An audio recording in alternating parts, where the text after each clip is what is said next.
Maria had everything that sparkled on paper: an Ivy League degree, a mansion in one of the city's wealthiest postcodes, and a career so decorated that people whispered her name with equal parts awe and envy.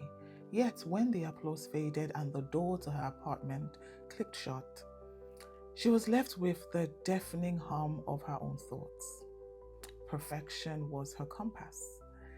Every presentation had to be flawless, every email without a single misplaced comma, every social encounter had to be polished. But the compass did not point north, it spun endlessly, demanding more, better, sharper. She told herself that, she wasn't allowed to rest until she had actually earned it. Over time, the pressure began to fracture her. Headaches turned into panic attacks.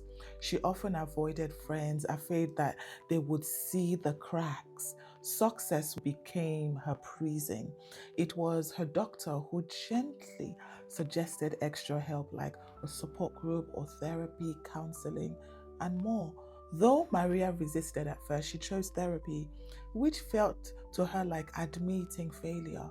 But exhaustion eventually softened her pride.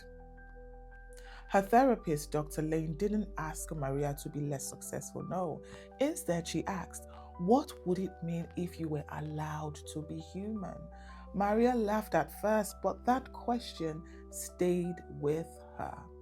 Session by session, Maria started unpacking the roots of her perfectionism.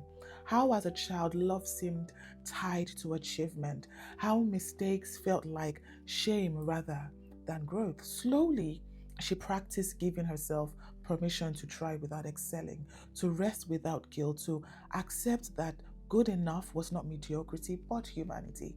The journey was not a clean arc. Some days Maria still spiraled when a report wasn't perfect, but now she noticed the spiral and breathed through it, reminding herself of Dr. Lane's words: perfection isn't peace, compassion is.